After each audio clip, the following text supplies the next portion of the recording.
వైద్యుడైనటువంటి లూకా రాసిన సువార్త 12వ అధ్యాయం. లూకా సువార్త 12వ అధ్యాయం 22వ వచనం. అంతటా ఆయన తన శిష్యులతో ఇట్లా నేను ఈ హేతువు చేత మీరు ఏమి తిందుమో అని మీ ప్రాణమును గూర్చి అయినను ఏమి ధరించుకొందుమో అని మీ దేహమును గూర్చి అయినను చింతింపకుడి. ఆహారము కంటే ప్రాణమును వస్త్రము కంటే దేహమును గొప్పవి కావా. చాలా తలలో చూసుకుందాం. చిన్న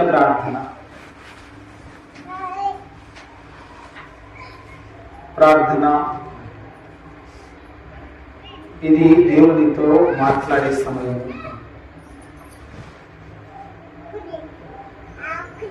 ప్రేమ నమ్మకము కలిగిన మా గొప్ప దేవ,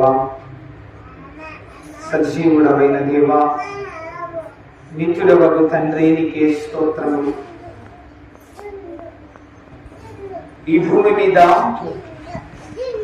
నీ ప్రేమను పొందుకొని దినదిన సజీవతను కలిగి ఉన్నటువంటి మేము దేని కొరకు చింతపడుతూ ఉన్నట్టుగా మేము మీకు కనపడుతూ ఉన్నామేమో. అవి లేవు ఇవి లేవు అని నీవిచ్చినవి మరిచి లేని వాటి కొరకు చింతపడుతూ ఉన్నామేమో. అయ్యా, ఈరోజు మేము వేటి కొరకు చింతపడాలో, వేటిని కలిగి ఉండాలో మాతో నీవు మాట్లాడుతూ ఉండగా ప్రభువా, కొంత సమయము ప్రాణాత్మదేహమును భయమును కలిగి నీ పట్ల ఉంచుకొని విత్తబడుతూ ఉన్న వాక్యమును విని కృప కలిగి ఉండే సహాయం చేయమని ప్రార్థిస్తూ యేసు నామములో అడిగి వేడుకొని పొంది ఉన్నాము తండ్రి. ఆమేన్. మంచిదండి. ప్రభువైన యేసు క్రీస్తు నామములో చేరవచ్చిన ప్రతి ఒక్కరికి వందనములండి. బాగున్నారండి? సంతోషంగా ఉన్నారా? బాధగా ఉన్నారా? సంతోషంగానే ఉన్నారు కదా. ఒక చిన్న మాట చెప్పుకొని మనం వాక్యంలోనికి వెళ్దాం. ప్రార్థన. ఎంతమంది ఈ ప్రార్థన జీవితమును కలిగి ఉన్నారు?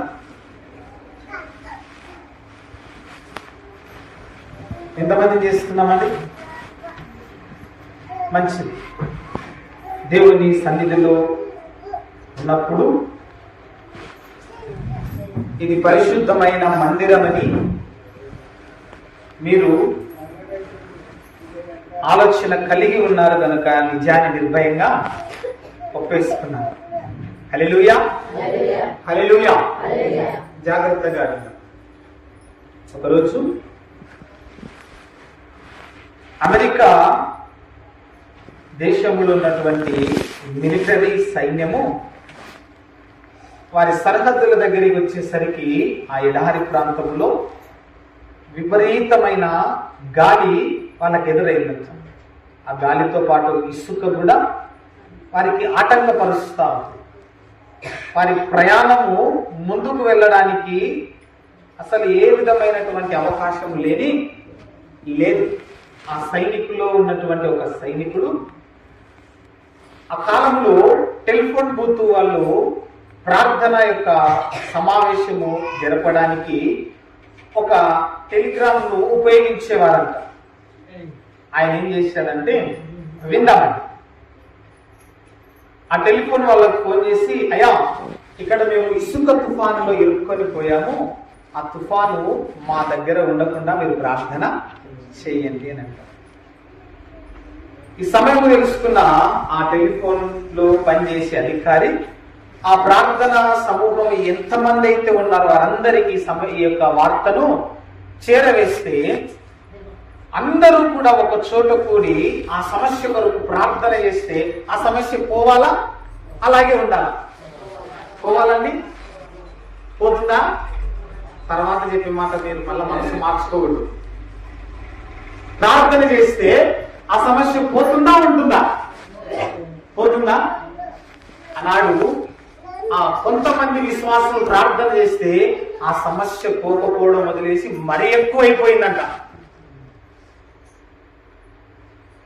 అప్పటి వరకు ఉన్న ఇసుక తుఫాను మరి ఎక్కువగా గాలులతో వారి మీద ఎక్కువగా విపరీతమైనటువంటి ఇసుక ఎగిరి పడతా ఉందంట.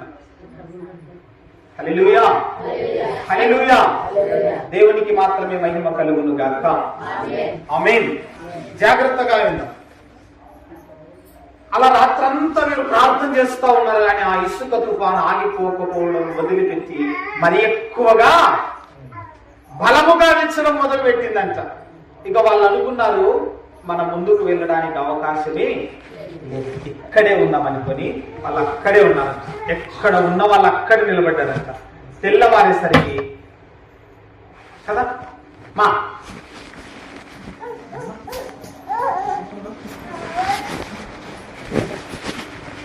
తెల్లవారేసరికి ఆ సైనికులు మేలుకొని చూస్తే ఆ తుఫాను ఎక్కువైనందుకు అక్కడున్న ఇసుకంతా ఎగిరిపోయి అవతల శత్రువులు వారి కొరకు దాచిపెట్టిన బాంబులన్నీ కూడా వారి ఎదుట కనపడతా ఉన్నాయి. హల్లెలూయా, హల్లెలూయా. ఒక్కొక్కసారి మనం కూడా అనుకుంటాం, ఏంటి ఇంత ప్రార్థన చేస్తున్నా నా ప్రార్థనకు జవాబు లేదే.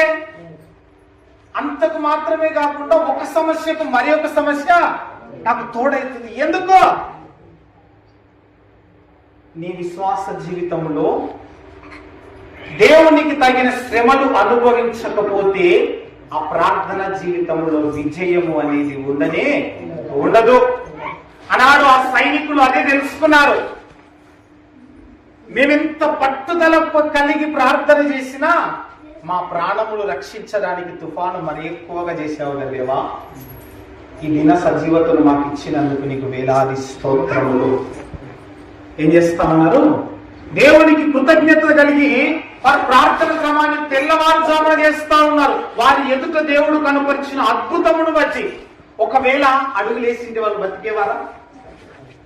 విందాం. ప్రభు అయిన యేసు క్రీస్తును వెంబడిస్తూ ఆయనతో పాటు ఉన్నటువంటి విశ్వాసులతో దేవుడు ఒక మాట అంటా ఉన్నారు. విత్తబడుతూ ఉన్న వాక్యమును వింటూ ఉన్నారు. నా వెంబడి వస్తూ అద్భుత కార్యములను చూస్తూ ఉన్నారు. అద్భుతాలను మీరు అనుభవిస్తున్నారు. అయితే లూకాసు వార్త 12వ అధ్యాయం 22వ వచనం, అంతటా ఆయన తన శిష్యులతో ఇట్లా అంటున్నారు. ఏమని?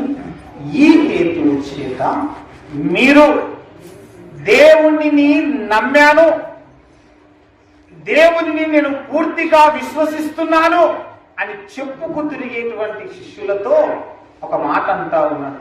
వారి హృదయాన్ని పరిశీలిస్తున్నటువంటి దేవుడు వారి హృదయములో ఉన్నటువంటి దాటిని బట్టబయలు చేస్తా ఉన్నాడు. ఏమిటి వారి హృదయములో ఉన్నదంటే, ఏమి తిందుమో అని వారి ప్రాణమును గురించి ఆలోచన చేస్తా ఉన్నారంట. ఏమి ధరించుకుందుమో అని వారి దేహమును గురించి ఏం చేస్తా ఉన్నారు? చింతపడుతూ ఉన్నారు. హల్లెలూయా, హల్లెలూయా. ఎవరు వీరు? ఈ చింతపడుతున్నటువంటి వారందరూ ఎవరు? రోజు ప్రభు అయిన యేసు క్రీస్తును వెంబడిస్తూ ఉన్నారు. ఇక్కడున్న మనమందరం కూడా ఆ యొక్క గొప్ప భాగ్యం మనకు లేకపోయినప్పటికీ ఆ గొప్ప భాగ్యమును వారు కలిగి ఉన్నా కూడా వారిలో ఏముందంట? భారమైన చింత. వాళ్ళు చూస్తా ఉన్నారు కదా, ఆ పక్షవాయువు గల వాడిని మేడపై గది నుంచి మధ్యలోనికి దించితే నీ విశ్వాసమే నిన్ను అమ్మా తల్లి తాకుమి ఇక లెమ్మనగానే ఆ చచ్చిన కుమార్తె తిరిగి బ్రతికినది చూస్తా ఉన్నారు. ఇదిగో ఆ సుఖపు గుత్తదారుడైనటువంటి అన్యాయస్తునింటికి రక్షణ ఇచ్చినది చూసినారు. ఇవన్నీ చూసి కూడా దేవుని పట్ల విశ్వాసమును సన్నగిల్లిపోయి లోకములో ఎలా బ్రతకాలో దాని గురించి చింతపడతా ఉన్నారు. ఈనాడు వాక్యం వింటున్నటువంటి మన హృదయాలు కూడా ఈ విధంగా ఉన్నవి అని దేవుడు అంటాడు. దేవుడు నీ పట్ల చేసిన మేలులను మరిచిపోయి లేని వాటి కొరకు నీవు చింతపడుతా ఉన్నావు అంటున్నాడు. ఏమంటా ఉన్నాడది? ఏమి ధరించుకుందుమో అని నీ దేహముల గురించి నువ్వేం చేస్తా ఉన్నావు? చింతపడుతా ఉన్నావు. వినో దేవుని వాక్యం. దేవుడి రోజు నీతో మాట్లాడాలని ఆశ కలిగినటువంటి విషయం ఏమిటయ్యా అంటే, విశ్వాసిగా ఉన్నటువంటి నీవు ఈ పరిశుద్ధ గ్రంథంలో కొన్నిటిని నీవు ధరించుకోవాలి. ఈ లోక సంబంధమైన వస్త్రాలు కాదు, ఈ లోక సంబంధమైనటువంటి ఆభరణాలు కాదు, అలంకరణ కాదు, సొగసైన సౌందర్యం అంతకంటే కానీ కాదు.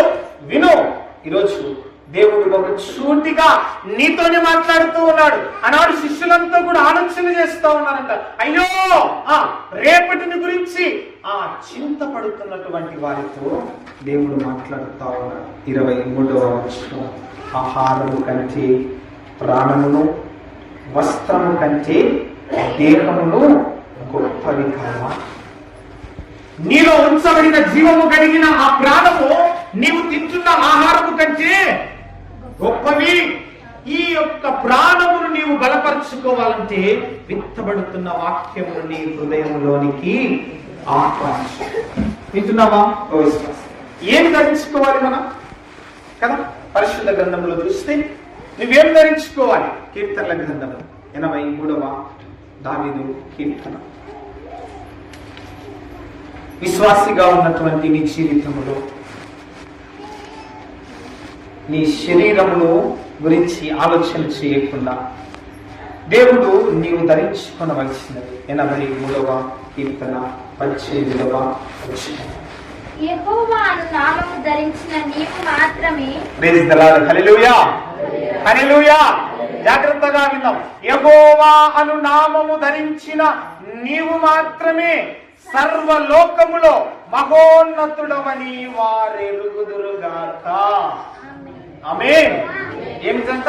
ఎవరైతే ఈ శరీరముల గురించి చింతపడక యెహోవాను ధరించుకుంటారో వారందరూ కూడా ఏమై ఉంటారంట? సర్వలోకములో మహోన్నతుడు ఎవరైనా జీవము కలిగిన యెహోవా. అవును తండ్రి, నిజమే. నిన్ను నేను ధరించుకున్నటువంటి వాడనైతే యేసయ్యా, నీ క్రియలు నాలో నేను కనుపరిచిన వాడనైతే నాకంటే ఈ భూమి మీద ధన్యుడు ఎవ్వరూ లేడు. దేవుడు ఆశపడతా ఉన్నాడు. ఆ మధ్యాకాశంలో తీర్పులోనికి నిన్ను నన్ను నిలవబెట్టుకున్నప్పుడు నీకు ఒక బిరుదునివ్వాలని. విను, ఏమిటి ఆ బిరుదులు? వల మంచి దాసుడా, మంచి దాసురాలా. ఈ విధంగా నీ శరీరమును అలంకరించుకున్నట కంటే ముందు ఆ ప్రాణము కంటే ఎక్కువైనటువంటి యెహోవాను నీవు ధరించుకో. ఎవరిని ధరించుకోవాలంట? ఎవరినండి? పక్కన ఎవరిని ధరించుకోవాలి? యెహోవాను నీవు ధరించుకుంటే ఎవరినండి? పక్కన ఎవరిని ధరించుకోవాలి? యెహోవాను నీవు ధరించుకుంటే ఆయనను పూర్తిగా నీవు నమ్మినటువంటి వాడు. దేవుని వాక్యం అంటా ఉంది, నీవు నమ్మిన యెహోవా నమ్మకమైన దేవుని నీవు నమ్మినప్పుడు ఆయన కూడా నీ పట్ల ఒక నమ్మకాన్ని చూడాలని ఆశపడుతూ ఉన్నాడు. ఏమిటి ఆ నమ్మకము? ఒక కుటుంబంలో భార్య గాని, ఒక కుటుంబంలో భర్త గాని, ఆ కుటుంబంలో ఉన్నటువంటి పిల్లలు గాని, ఏ పాత్ర అయితే నీవు కలిగి ఉన్నావో, భార్య భర్త పట్ల నమ్మకముగా ఉండాలి, భర్త భార్య పట్ల నమ్మకముగా ఉండాలి, పిల్లలు తల్లిదండ్రుల పట్ల నమ్మకముగా ఉండాలి, తల్లిదండ్రులు పిల్లల పట్ల నమ్మకముగా కొనసాగిస్తేనే నీవు యెహోవాను ధరించుకొనిన వాడవో. నీవు నమ్మిన దేవుడు, నేను నమ్మిన దేవుడు నమ్మకమైన వాడని నీవు నమ్మి ఆయన సన్నిధిలోనికి వచ్చినటువంటి అదే నమ్మకం దేవుడు నీలో చూడాలి అంటే ఏ పాత్ర అయితే నీవు కలిగి ఉన్నావో ఆ పాత్రకు నమ్మకముగా నీవు జీవించాలి. హల్లెలూయా, హల్లెలూయా. ఆ జీవితంలో మనం జీవిస్తున్నామా? లేకపోతే ఆనాడు ఆ శిష్యుల వలె చింతపడుతున్నామా? ఒకసారి ఆలోచించండి. ఏమిటంటే ఆ చింత? ఏమిటి ఆ చింత? అశాశ్వతము అయినటువంటి ఏమి తినాలో. ఏమండి, ఒక మాట ఆలోచించేద్దాం. నిన్ను నీ తల్లి గర్భంలో పిండముగా రూపించినప్పుడే నీ భవిష్యత్ అంతా కూడా ఆయన తీర్చిదిద్దింటాడు కదా. నీకేమి ఇవ్వాలో ఆయనకు తెలియదా? ఎప్పుడు ఇవ్వాలో ఆయనకు తెలియదా? మరి ఎందుకు ఈ చింత, ఎందుకు ఈ ఆవేదన? నీవు చింతపడాలి, యెహోవాను ధరించుకొనుటకు. ఇంకా ఏమి? పరిశుద్ధ గ్రంథం ఇంకా ఏం చేయాలి? కీర్తన గ్రంథం 132వ అధ్యాయం, 132వ అధ్యాయం 9వ వచనం. పరిశుద్ధ గ్రంథం. నీ యాజకులు నీతిని వస్త్రము వలె ధరించుకొందురుగాక, వస్త్రము వలె ధరించుకొందురుగాక. నీ భక్తులు ఉత్సాహ గానము చేయుదురుగాక. Praise the lord. Hallelujah, hallelujah. దేనిని ధరించుకోవాలి? రెండవదిగా నీతిని నీవు ధరించుకో. ఎలా ఉంటది ఇది? ఎలా ఉంటదండి నీతి? దేవుని సన్నిధికి రావడం మనం ప్రారంభించిన తర్వాత ఒక తీర్మానం తీసుకు. ఏమిటి ఆ తీర్మానం? అయ్యా, ఈ సమయమున నేను నిన్ను నమ్ముతూ బాప్తిస్మంలోనికి అడుగు పెడతా ఉన్నాను. ఇక మీదట ఎప్పుడు కూడా నా గత జీవితంలో చూడనే అనుకుంటామా? ఇలాంటి తీర్మానం విశ్వాసం మొదట్లో కలిగి ఉంటాం. ఈ మొదటి తీర్మానము నీ విశ్వాస జీవితం ప్రభు నందు నిద్రించేంత వరకు ఉంటేనే అది నీతికరమైన జీవితం కదా. ఒకడేమంటాడంటే పరిశుద్ధ ఒకడేమంటాడంటే ఈ భూమి మీద అంతా కూడా తిరుగుతూ ఉన్నాడంట, కానీ వానికి నెమ్మది లేదు. అసలు వానికి దొరకడమే లేదంట ఎక్కడ కూడా. ఏదో విడిచిపెట్టి వచ్చేసాడంట. ఏ విడిచిపెట్టేశాడు? దేవుని పట్ల విశ్వాసంలో లేనప్పుడు నీలో అధికారిగా ఉన్నటువంటి వాడు నిన్ను విడిచిపెట్టి, అనగా నీవు ప్రార్థన క్రమమును ప్రారంభించిన తర్వాత నీలో నుంచి వాడు వెళ్ళిపోయి ఎక్కడెక్కడో తిరుగుతా ఉన్నాడంట. జీవము లేని చోటల్లా, అనగా నీరు లేని చోటల్లా తిరుగుతా ఉన్నా కూడా వానికి నెమ్మది లేదు. కారణము నీలో దేవుని క్రియలు ఉన్నాయి. ఒక్కసారి మరలా వచ్చి చూసినాడంట. మరలా వచ్చి చూస్తే ఆ ఇల్లు శుభ్రముగా క్లీన్ చేసి పెట్టి ఖాళీగా ఉందంట. ఆ ఇల్లు ఎలాగుంది? శుభ్రపరిచింది, క్లీన్ గా ఎక్కడెక్కడి అమర్చబడి ఉన్నాయి. కానీ ఆ ఇంటిలో ఆ పొగాడి నీలో నుంచి వెళ్ళిన తర్వాత మరలా నీలోనికి రావడానికి ఆశ కలిగిందంటే నీవు మరలా నీ పాత జీవితంలోనికి మరలా వానికి నీవు ఆహ్వానం పలికినట్లే అది అనుకుంటా ఉందంట. ఆ ఖాళీగా ఉన్న ఇంటిని చూసి, ఆహా, నేను వదిలి వెళ్ళిన ఇల్లు ఎంత శుభ్రంగా ఉంది. ఇప్పుడు నేను మాత్రమే కాదు, నేను వెళ్ళి నాతో పాటు మరి 7 దయ్యములను వెంట పెట్టుకొని ఆ ఇంటిలో నేను నివాసమో. ఎంత అధికారం ఇస్తున్నావు చూడు అపవాదికి. నీవే దేవుని వాక్యం మాట్లాడు. నీతికరమైనటువంటి వస్త్రము నీలో లేకపోతే వదిలి వెళ్ళిన పాపములకు మరలా నీవు బానిసగా మార్చబడతావు. అందుకే మొదటిగా అంటారు, నీవు చింతపడవలసింది నీ విశ్వాస జీవితమును కాపాడుకుంటకు. యెహోవాను ధరించుకో, నీతిని ధరించుకో.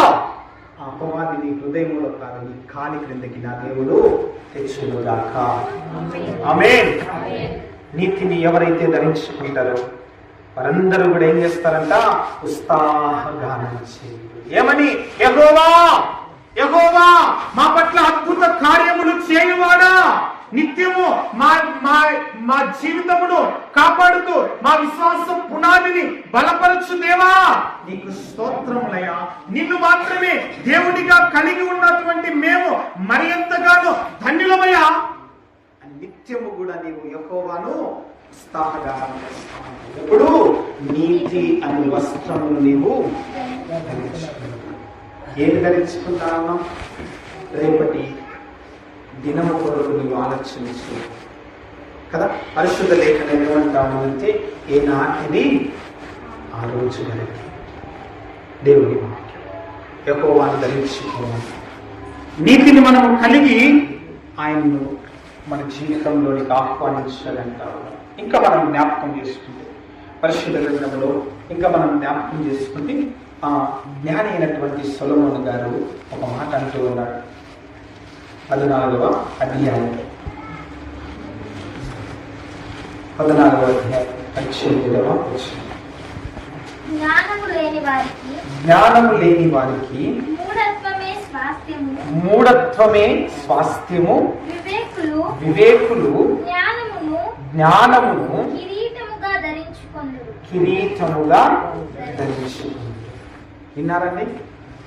విన్నారండి? మరలా ఒకసారి విందామా? ఎందుకు ఇది మనదే అనుకుంటారు కదా. చూడండి, ఎంతసేపే చెప్తున్నప్పుడు పిల్లలతో ఆడుకుంటున్నారు. ఏం చేస్తున్నారు? విన్నా బాబు గారు అందుకే మంచి, అసలు నేను అనుకుంటా మంచి బాబు వచ్చినాడు మనకి, కొత్త బాబు కదా. భలే చెప్పినాడు పొద్దున. ఏమంటా ఉంది లేఖనము? జ్ఞానము లేని వారికి మూఢత్వమే స్వాస్థ్యము. అంటే నీకు అదే ఆస్తి, అదే మిగిలేది. బుద్ధి లేని తత్వము. ఒకవేళ ఆ జ్ఞానమును గనక నీవు కిరీటముగా ధరించుకుంటే సొలొమోను లెక్క నీకు గొప్ప అధికారము దేవుడు. ఏ విధమైన చిక్కులు వచ్చినా ఆ చిక్కుముళ్ళను ఎలాగ విప్పాలో ప్రార్థన ద్వారా దేవుడు నీకు నేర్పిస్తాడో. ఎప్పుడు? జ్ఞానమును నీవు ధరించుకున్నప్పుడు కదా. ఏమంటే పరిశుద్ధ గ్రంథంలో ఈ జ్ఞానమును కలిగి ఉన్నటువంటి ఏవు ఎన్ని చిక్కుముడలను విప్పుకోలేదు, ఎంత తగ్గింపు కలిగి ఉండలేదు. ఏమిటి? నా బ్రతుకు అని అజ్ఞానముగా ఆయన బ్రతికాడా? తన కార్యమును మిగించుకున్నాడా? లేదే. జ్ఞానమును కలిగి ఉన్నాడు, దేవుని పట్ల భయభక్తిని కలిగి ఉన్నాడు, యథార్థతను విడువకుండా ఉన్నాడు. జ్ఞానమును కిరీటముగా ధరించుకుని ఆయన దేవుని పట్ల విధేయతను కనుపరిచాడు. తన కుటుంబం ద్వారా శోధన, ఇరుగు పొరుగు ద్వారా శోధన, స్నేహితుల వలన ఎన్ని ఇరుకులు వచ్చినా కూడా తన నోటితో కూడా ఆయన పాపము వింటున్నావా? విశ్వాసం. మరి చిన్న చిన్న సమస్యకే ఎంతగా మనము దిగజారిపోయి దేవుని దూషిస్తున్నాం. ఒకసారి ఆలోచన చేసి. భయం లేదు దేవుడు అంటే. భయం ఉందంటారా? ఉందా? భయం ఉందనుకోండి, దేవుని సన్నిధిలోనికి వచ్చినటువంటి నీవు నీ మనస్సంత వాక్యం వైపు మాత్రమే ఉంచు. ఎవరు ఇంకా ఏ ఆలోచన చేయవు, ఏ విధమైన ఆలోచన అసలు రానియో. అవును తండ్రి, దేవా, అవునయ్యా, నాతో నువ్వు మాట్లాడుతున్నావు కదా, నేను వినకపోతే నా జీవితం ఏమైపోతుందో కదా. ఏమంటే పరిశుద్ధ గ్రంథంలో లేరా? కొత్త నిబంధన గ్రంథంలో మనలాంటి వారు లేరా? ఏమంటే మన లెక్కనే వింటూ వింటూ వింటూ వింటూ మేడ గదిపై నుంచి ఏమైపోయాడంటే నిద్రపోయి చచ్చిపోయాడు. అంటే అతడు వింటున్నాడా? విన్నట్టుగా విందా. అలాంటిగా మనం ఉండకూడదు. మన జీవితం అలా ఉండకూడదని దేవుడు మనతో సూటిగా మాట్లాడుతూ ఉన్నాడు. నీవు యెహోవాను ధరించుకో, దేవుని నీతిని నీవు ధరించుకో, ఆయన నామమును ఉత్సాహగానం చేసి చింతపడద్దు. లోకముల గురించి, రేపటి రెండవ జీవితముల గురించి చింతపడు. అదే యెహోవాను ధరించుకో. రేపటి రెండవ పరలోక రాజ్యములో నీ జీవితం ఉంది. అందుకే ఆయన 3వ దినాన తిరిగి లేచి ఏం చెప్తా ఉన్నాడంటే, ప్రతి ఒక్కరికి కూడా రెండవ జీవితం అనేది ఖచ్చితంగా ఉంది. శుక్రవారం కూడా మరణించాడు, ఆదివారం తిరిగి లేపబడ్డాడు. విను, విశ్వాసం ఉంచినటువంటి వాడు, నా యందు విశ్వాసం ఉంచినటువంటి వాడు మరలా బ్రతుకు తిరిగి లేచి. నీవు ఆ విధమైన క్రియలు కనుపరచాలి అంటే నీవు దేని గురించి చింతపడవద్దు. నీ కుటుంబమా? నీ చింత అదే కదా. నీ పిల్లలా? నీ చింత అదే కదా. వారి భవిష్యత్తా? నీ చింత అదే కదా. ఆయన అంటా ఉన్నాడు, ఎందుకు నీ చింత? ఆ చింత అంతా కూడా నా మీద. హల్లెలూయా, హల్లెలూయా. నీ చింతనంతా కూడా నా మీద మోసి నేనున్నాను కదా. అందుకే కదా నేను పరలోకం నుంచి నీ కోసం వచ్చినది. హల్లెలూయా, హల్లెలూయా. దేవునికి మాత్రమే మహిమ కలుగును గాక. విందాం. మొదటిగా ఎవరిని ధరించుకోవాలి మనము? ఎవరినండి? యెహోవాను ధరించుకోవాలి. రెండవదిగా నీతిని ధరించుకోవాలి. మూడవదిగా జ్ఞానమును మన కిరీటముగా, ఆ జ్ఞానమే నీ దేవుడి దగ్గరికి నడిపిస్తాడు. ఆ జ్ఞానమే నీ వ్యక్తిగతముగా ఆత్మను ఎలాగ ఫలింపజేయాలో, ఎలాగ నీరు కట్టి దేవునిలో అంటు కట్టబడాలో కదా. హెజ్కేలు గ్రంథంలో నీటి ఒడ్డున నాటబడిన చెట్టు వలె నీ జీవితము పచ్చగా ఆ జ్ఞానాన్ని నడిపించుగాక. ఆమేన్. విందాం విశ్వాసులారా. దేవుని వాక్యం మనతో మాట్లాడతాం. కొత్త నిబంధన గ్రంథం ఎఫెసీయులకు రాసినటువంటి పత్రిక, ఎఫెసీయులకు రాసిన పత్రిక 4వ అధ్యాయం 24వ వచనం. నీతియు యథార్థమైన భక్తియు గలవారై దేవుని పోలికగా సృష్టింపబడిన నవీన స్వభావమును ధరించుకొనవలెను. ఎన్ని మాటలు చెప్తా ఉన్నట్లండి వచ్చినప్పుడు. ఏమిటంట? ఒకటి నీతి, యథార్థత, భక్తి, దేవుని పోలికగా సృష్టింపబడిన. ఎన్ని మాటలు? ఒకసారి నిద్రపోయేవారు హల్లెలూయా. కరెక్టే కదా. మనం విన్నట్టుగా చూడండి. మీరే చెప్తారా? ఏమన్నాం? నిద్ర పోయేతోళ్ళు హల్లెలూయానే, హల్లెలూయానే. ఇంటికి పోయేతోళ్ళు హల్లెలూయానే.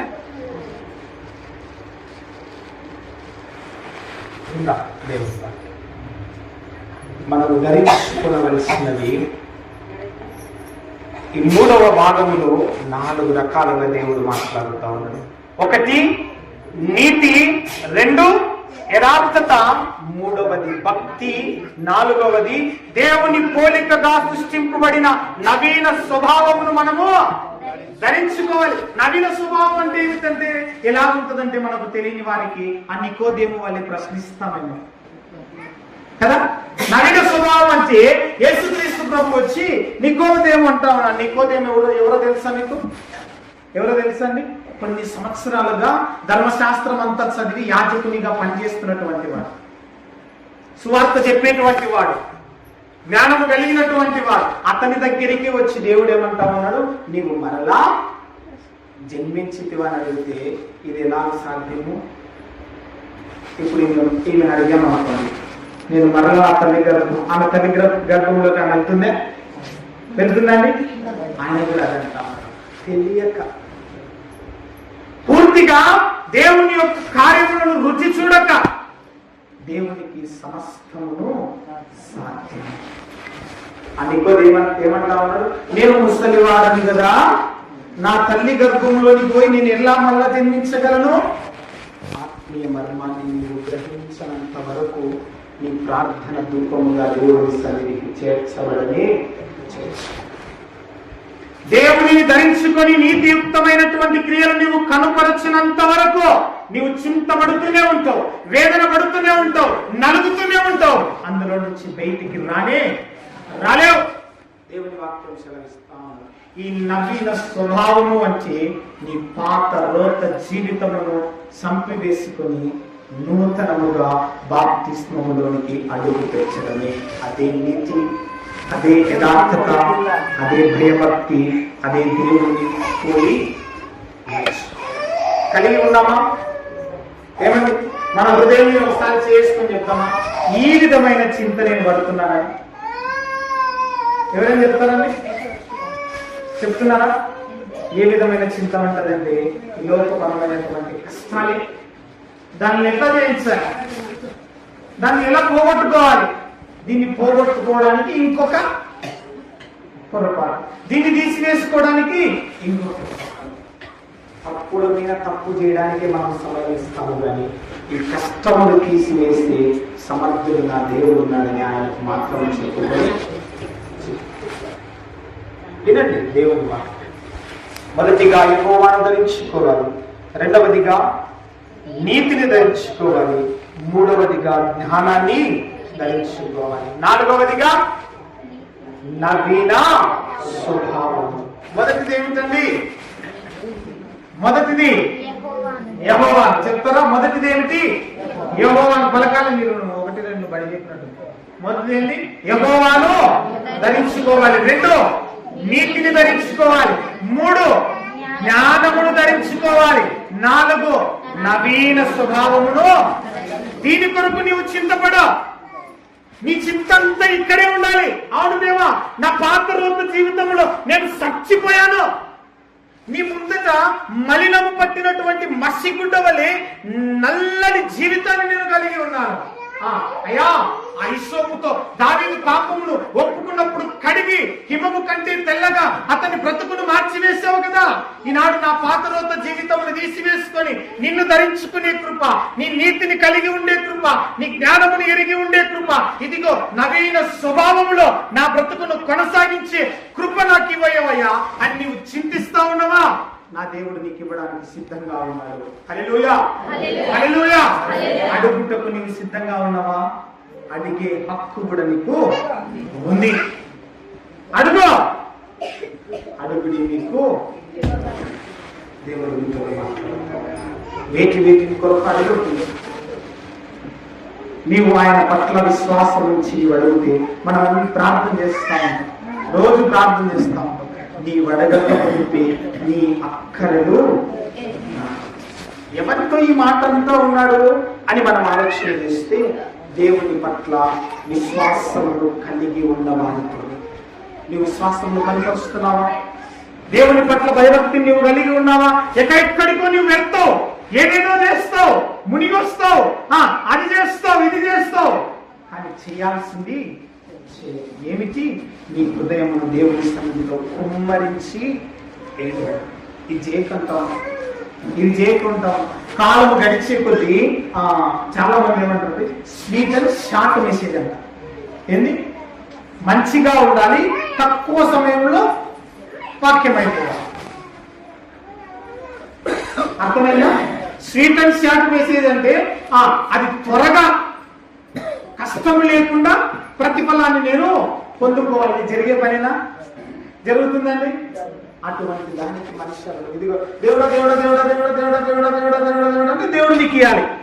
వెంటనే ఇస్తేనే ఎంత మంచి దేవుడు.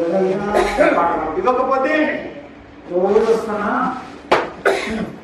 రోజు వస్తున్నా అంతే. ఇలాంటి జీవితంలో నీవు ఉన్నంత వరకు నీ జీవితము మార్చబడని. దేవుని మర్మాలు నీకు తెలియవు. అసలు ఆయన ఎలా ధరించుకోవాలో తెలియదు నీకు. ఆ నీతి ఏంటో తెలియదు, ఆ జ్ఞానం ఏంటో తెలియదు. నవీన స్వభావం అంతకు మాత్రం తెలియని ఎప్పుడు నీ చింత తీసివేయబడేది. అనాడు శిష్యుల హృదయాన్ని ఆలోచన చేస్తా ఉన్నారు. ఈరోజు దేవుని సన్నిధిలో కూర్చొని నీవు వింటున్నావో, వేటి గురించి అయినా ఆలోచన చేస్తున్నావో, ఇక్కడ ఉన్నటువంటి మాకు కానీ నీ పక్క వారికి కానీ తెలియకపోవచ్చునేమో కానీ రహస్యము కానీ హృదయాన్ని పరిశీలిస్తున్న యెహోవాకు సమస్తములో ఈ వ్యక్తిగత జీవితం ఎలా ఉందో. విశ్వాసులారా, దేవుడు మనతో మాట్లాడని ఆశపడుతున్నటువంటి మాట ఇదే. నీవు చింతపడు, ఏడువు, పొరలాడు, దేవుని నడుగు. దేవుడు అంటా ఉన్నాడు, నీవు నమ్మకము కలిగి నన్ను అడిగావనుకో, ఖచ్చితంగా నేను మాట తప్పనే తప్పు, దానిని నెరవేర్చుటకు నేను సమర్థుడను. వింటున్నావా? ఓ విశ్వాసి అనబడేటువంటి నీవు వాక్యము విత్తబడుతూ ఉండగా, ఆ వాక్యము నీతో మాట్లాడుతూ ఉండగా దానికి చెలించే లక్షణము నీవు కలిగి ఉన్నావో లేదో ఆలోచన చేస్తూ పేతురు ప్రకటన చేస్తా ఉన్నాడట. పేతురు ప్రకటన చేస్తా ఉంటే ఆత్మ పరవశమును పొందుకొని అక్కడ ఉన్నటువంటి వారందరూ వింటూ వింటూ వింటూ వింటూ వారిలో ఒక లక్షణాన్ని కనపరిచాడు. ఏమిటి? వారి హృదయం ఏం చేయబడిందంట? నొచ్చుకొని పోయిందట. హల్లెలూయా, హల్లెలూయా. ఏమైపోయింది? నొచ్చుకుంది. అవును తండ్రి, నా పాత రోత జీవితమునంతా నీవు జ్ఞాపకం చేస్తా ఉన్నావు. నేనెంత రోతగా బ్రతికానో, ఎంత దిగజారిపోయానో. ఇదిగో నా కన్న తండ్రిని విడిచిపెట్టి ఒక దాసుడిగా ఉన్నటువంటి వేరొకని అపవాదికి దాసునిగా నేను మార్చబడ్డాను, అపవాది చెరలో కూర్చుకొని పోయాను. ఈ మాటలు వారందరికీ పేతురు గుర్తింపజేస్తా ఉంటే వారి మనస్సులో ఏమైపోయిందంట? నొచ్చుకున్నారంట. అవును, ఇదిగో ఈ పాతలోక జీవితం మాకొద్దు, మేము యెహోవాను ధరించుకుంటాం, మేము నీతిని ధరించుకుంటాం, మేము ఇదిగో జ్ఞానమును ధరించుకుంటాం, ఇదిగో విత్తబడిన ఈ వాక్యము ద్వారా నవీన స్వభావమును ధరించుకొని క్రీస్తులోనికి మేము బాప్తిస్మమును, అక్కడ ఉన్నటువంటి వారు దాదాపు 3,000 మంది అప్పుడే రక్షణలోనికి చేర్చబడ్డారంట. హల్లెలూయా, హల్లెలూయా. ఈ విధమైన లక్షణము నీలో చూడాలని దేవుడు ఆశీర్వదిస్తాడు. నొచ్చుకోవాలి.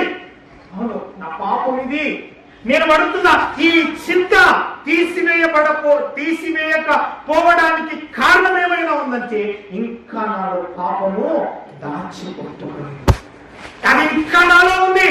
ఆ పాపమును తీసివేసుకోకుండా అబ్బా తండ్రి అని మొరపెడితే ఆ చింత నాలో నుంచి తీసివేయబడది. వినో, దేవుని వాక్యము నీతో ప్రకటిస్తా ఉన్నాం, నీతో మాట్లాడుతూ ఉన్నప్పుడు. హల్లెలూయా, హల్లెలూయా. దేవునికి మాత్రమే మహిమ కలుగును గాక. ఆమేన్. విశ్వాసులారా, నీవు ఈ విధమైన చింత కలిగి ఉన్నావా? దేవుడు అంటా ఉన్నా. ఇద్దాం మరొక మాట, పరిశుద్ధ గ్రంథంలో నుంచి మరొక మాట దేవుడు మనతో మాట్లాడుతూ ఉన్నాడు. తెస్సలోనిలకు రాసినటువంటి మొదటి తెస్సలోనిలకు రాసినటువంటి పత్రిక. Praise the lord. Hallelujah, hallelujah. 5వ అధ్యాయం 8వ వచనం. మనము పగటి వారమై ఉన్నాము గనుక ఏమిటంట? మత్తులమై ఉండక విశ్వాస ప్రేమలను కవచము రక్షణ నిరీక్షణయను శిరస్త్రాణమును ధరించుకుందుము. ఏమిటంట ఇక్కడ? ఎవరమై ఉన్నాం మనము? పగటి వారమై ఉన్నాము కనుక ఎలాగ ఉండకూడదు? మత్తులుగా ఉండకూడదు. మత్తులుగా ఎందుకు మాట్లాడుతున్నాడు ఇక్కడ? నీవు వింటున్నావు గాని నీలో నొచ్చుకునే లక్షణము ఉందా? లేదు కాబట్టి అంటావు. వింటూ ఉన్నటువంటి నీలో ఇంకా కూడా చలనము లేనటువంటి స్వభావము ఆయన నీలో చూస్తూ ఉన్నాడు కనుకనే ఇప్పుడు నీవు క్రీస్తు పునరుత్థానములోనికి వచ్చిన తర్వాత నీ గత చీకటి బ్రతుకంతా తీసివేయబడి వెలుగులోనికి వచ్చినటువంటి నీవు ఇంకా చెలించక ఉన్నావేమో, ఇంకా మత్తునిగానే ఉన్నావేమో. విను దేవుని వాక్యం. ఆ విధంగా ఉండక విశ్వాస ప్రేమలను కవచమును రక్షణ నిరీక్షణ శిరస్త్రాణములు మీరు ధరించుకోండి. ఏ దానిని? రక్షణను మీరు ధరించి. వింటున్నారా? ఈ రక్షణ మనం కలిగి ఉన్నామా? దేవుని వాక్యం సెలవిస్తాం కదా. దాదాపు చాలా రోజుల కిందట జ్ఞాపకం చేశాను. మరలా ఒకసారి అడుగుతా ఉన్నాను, ఎంతమంది నీటి బాప్తిసం తీసుకున్నారు? నీటి బాప్తిసం చేతితో నీటిలో ముంచబడినది నిర్ధారణ కాదు. మంచిది, ఒక 5 మంది చేయిస్తారు. అంటే మిగతా వాళ్ళు ఏం తీసుకున్నారు? చిలకరింపు బాప్తిసం నిర్ధారణను మీరు కలిగి ఉన్నారు. ఇప్పుడు మాట్లాడుతున్నటువంటి ఈ మాట రక్షణ నిరీక్షణ అనబడేటువంటి శిరస్త్రాణము నీవు ధరించుకున్న దానివిగా, ధరించుకున్న వాడిగా కనపడాలి అంటే నువ్వేం చేయబడాలి? ఖచ్చితంగా ముంచబడాలి. మనము ఆరాధిస్తున్నటువంటి బోధకుడు, మనం చెప్పుకుంటున్నటువంటి ప్రభు అయిన యేసుక్రీస్తు ఏం చేయబడ్డాడు? నీటిలో ముంచబడిన తర్వాతనే రాజ్య స్వార్థ ప్రారంభము. అంతవరకు ఆయన చేయని. మరి నువ్వు నిర్ధారణ తీసుకొని బలలో చేయేస్తా ఉన్నావు. ఆలోచన చేసుకో, ఎక్కడ చేయేస్తా ఉన్నావు? ఆ మాట నేను జ్ఞాపకం చేస్తాను. కొరింథీ సంఘములో సిచ్యువేషన్ వచ్చింది కాబట్టి జ్ఞాపకం చేస్తాను. కొరింథీ సంఘంలో చూడండి, మొదటి కొరింథీలకు రాసిన పత్రిక 11వ అధ్యాయము 27వ వచనంలో ఒక మాట అంటా ఉన్నాడు. కాబట్టి ఎవడు అయోగ్యముగా ప్రభువు యొక్క రొట్టెను తినునో లేక ఆయన పాత్రలోనిది తాగునో వాడు ప్రభువు యొక్క శరీరమును గూర్చియు రక్తమును గూర్చియు అపరాధి అగును. ఎవరైతారంట? అంటే ఎవరవుతున్నారు? ఇప్పుడు దేవుడు అపరాధిగా చేస్తా ఉన్నాడు, మనకై మనము అపరాధులుగా మార్చుకుంటున్నాము. మనకై మనమే ఏమిటి? ఈ రక్తము, ఈ శరీరం యొక్క విలువను గుర్తిరగక పాపం చేస్తాం. నిజమైన బాప్తిసం తీసుకున్నకుండా అక్కడ ఏం చేస్తున్నాను? దేవుని వాక్యం నీతోనే మాట్లాడుతా ఉంది. అయోగ్యముగా ప్రభు యొక్క రొట్టెను ఎవరైతే తింటాడో, ఆయన పాత్రలోనిది ఎవరైతే దాని విలువను గుర్తెరగగా తాగుతాడో వాడు ప్రభు శరీరమును గూర్చి రక్తమును గూర్చి అపరాధిగా మార్చబడతాడు, అపరాధుల్లో ఒకటిగా ఎంచబడతాడు. ఏమండి, చాలా రోజుల కిందట ఈ వాక్యమును మనం జ్ఞాపకం చేస్తున్నాం. మరలా ఎందుకు ఈ మాటను ఇప్పుడు జ్ఞాపకం చేస్తా ఉన్నానంటే, నీ చింత అంతా కూడా ఆ రక్షణ అను శిరస్త్రాణమును ధరించుకునే చింత నీవు కలిగి ఉంటే ముందుగా నీవు నీటిలో బాప్తిస్మము కలిగి ఉన్నావు. ఎంతమంది చేర్చబడ్డారు? 3,000 మంది ఒకే ఒక్క సువార్తకు చేర్చబడ్డారంట. వెంటనే బాప్తిసం తీసుకున్నారంట. ఆ ప్రభు బల్లలో పాలు పొందారంట.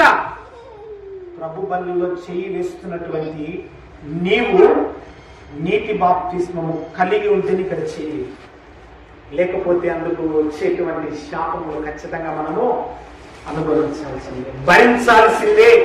దేవుని వాక్యమే నీతో మాట్లాడుతా ఉంది. అపరాధిగా మార్చబడతావు, జాగ్రత్త. శాపకరమైన జీవితంలోనికి నువ్వు వెళ్ళదు. నిర్ధారణ తీసుకుని నిజమైన బాప్తిస్మమును విడిచిపెట్టి లోకములో ఉన్న వాటి కొరకు చింతపడుతూ, వేదన పడుతూ, మూలుగుతూ, ఏడుస్తూ ఫలితము లేని ప్రయాస నీవు చేస్తా ఉంటే ఇంకా అపరాధిగానే ఉంటావు. కానీ దేవుని దృష్టిలో పరిశుద్ధుడిగా నీవు మార్చబడని దేవుడు చెప్తా ఉన్నాడు. మొదటిగా యెహోవాను ధరించుకోవాలని చింతపడు. రెండవదిగా నీతిని ధరించుకోవడానికి చింతపడు.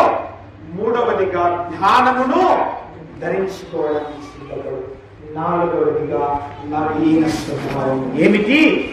ఈ నవీన స్వభావమును ధరించుకోవడానికి నీవు సిద్ధపడి ఈ రక్షణ శిరస్త్రాలను పొందుకొని బలలో నువ్వు చేయవి.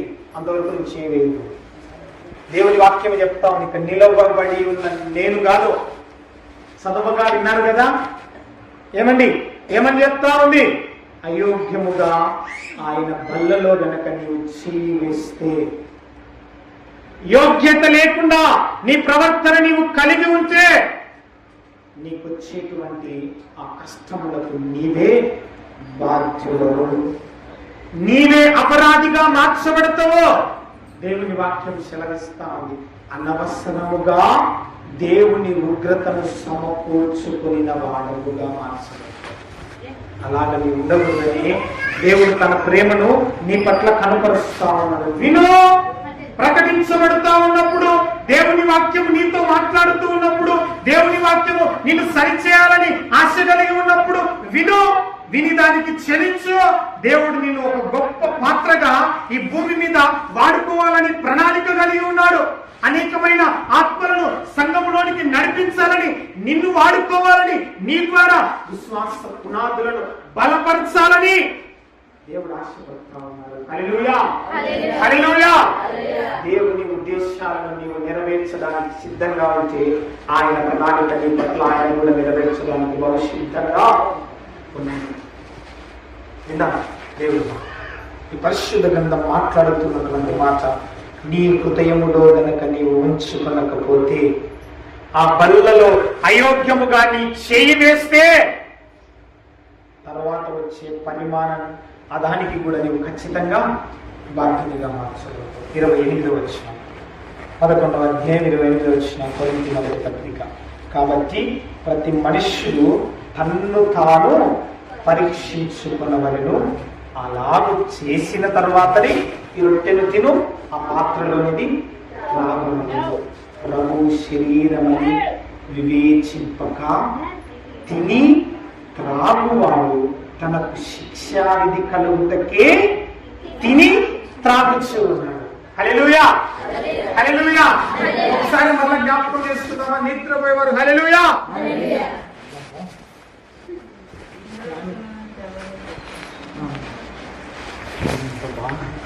నిద్రపోతున్నాము అయ్యా సంకాపురి గారు, దండమయ్యా. ఫ్యాన్ ఆఫ్ చేయండి, రేపు నుంచి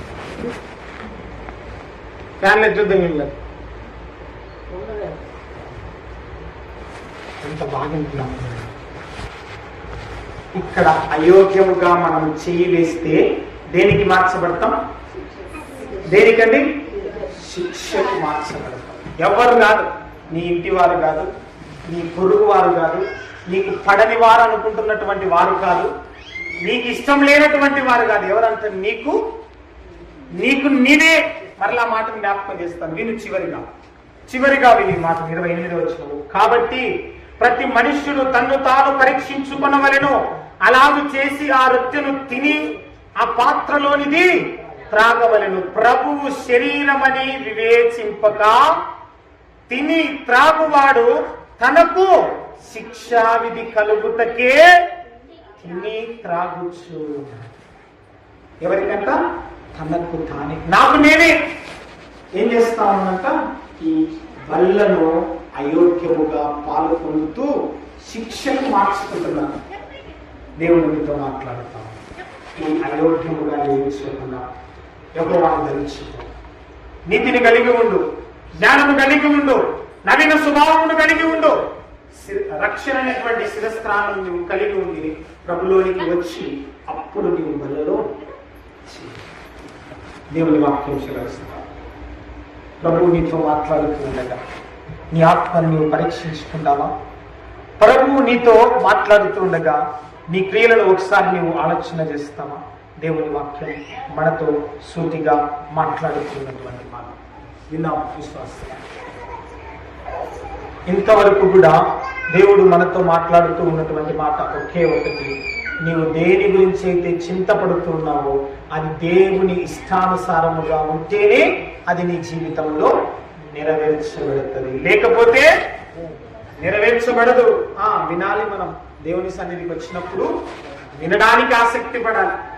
మేము సూటిగా చెప్పగలం, గట్టిగా చెప్పగలం.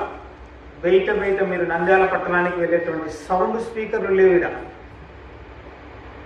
ఆ సౌండ్ స్పీకర్లకు వచ్చే బేస్కు మీరు చెలిస్తారే తప్ప నిజంగా మీలో మార్పు లేదండి. అంతే కదా? సౌండ్ బేస్ దండిగా పెట్టామనుకో నీకు ఆలోచన పక్క పోతుందండి. ఏంటంటే ఆ సౌండ్ కానే ఉంటది, ఆ మాటలు మాట్లాడేటువంటి శబ్దము కానే ఉంటది. వినో, దేవుని వాక్యం మాట్లాడుతూ ఉన్నాం.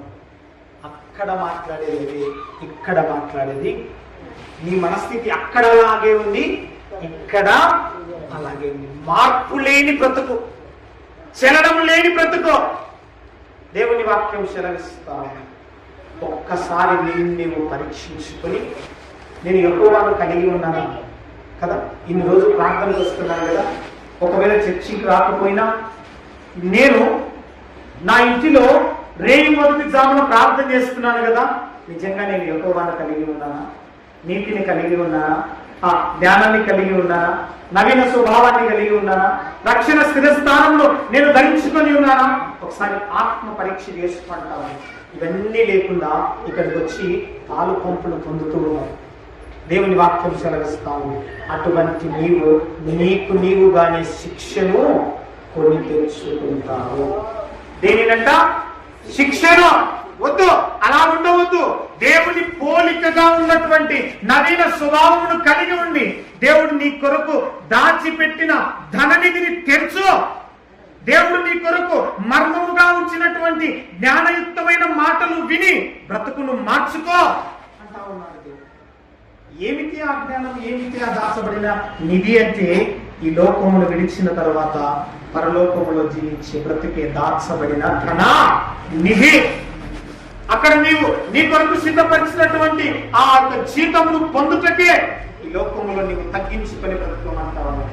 ఈ లోకములో యెహోవాను కలిగి బ్రతకమంటా ఉన్నాడు. ఈ లోకములో రక్షణను స్థిరస్థానమును నీవు కలిగి బ్రతకమంటా ఉన్నాడు. అది నీతిగా వాక్యం వింటున్నటువంటి మనందరితో దేవుడు మాట్లాడుతున్నదిగా మన హృదయాన్ని ఒకసారి ఆత్మ పరీక్ష చేసుకున్నాం. ఒక్కసారి మనం ఆత్మపరీక్ష చేసుకున్నాం. కళ్ళు మూసుకున్నాం, కళ్ళు మూసుకున్నాం, తల ఉంచుకొని కళ్ళు ఉంచుకొని కళ్ళు మూసుకున్నాం, కళ్ళు మూసుకున్నాం. అవును ప్రభువా, నిజముగా ఈ లోకములు ఉన్న వాటి కొరకు మేము చింతపడుతున్నాము. వేటి కొరకు ఆలోచన కలిగి ఉన్నాం. నీవు మాకు సమృద్ధిగా ఆహారమును దయచేసి నివసించడానికి మంచి గృహాలను మాకు ఇచ్చావు. ఈ ఉన్న వాటిని, ఈ నీవు మాకు దయచేసిన వాటిని విడిచిపెట్టి లేని వాటి కొరకు మేము చింతపడుతున్నటువంటి మాతో ఈ దినాన మాట్లాడిన దేవానికి స్తోత్రం. నీవు చింతపడాల్సింది ఇదేదో కాదు, నీ కొరకు దాచబడిన ఆ ధననిధిని పొందుకొనుటకే అని మాట్లాడమయ్యా. మా కొరకు పరలోకములో ఒక స్థలాన్ని సిద్ధపరిచావు. ఆ స్థలాన్ని మేము పొందుకొనుటకే నీవు చింతపడమంటావు. ఆ చింతే మా బ్రతుకును ఈ భూమి మీద మార్చేస్తుందంటావు. ఆ చింతనే నీ దగ్గరికి మమ్మల్ని నడిపిస్తుంది అంటా ఉన్నావు అయ్యా. అట్టి కృప కలిగి అంటే చింతపడేటువంటి గొప్ప గుణలక్షణాన్ని మా హృదయంలో కలిగించు. యేసు అతి పరిశుద్ధమైన నామములో అడిగి వేడుకొని కొన్ని ఉన్నాము తండ్రి. ఆమేన్. అందరం లేచి పాటవాడి పాటలు కోరుతున్నాము. ఈ సాయం కాలము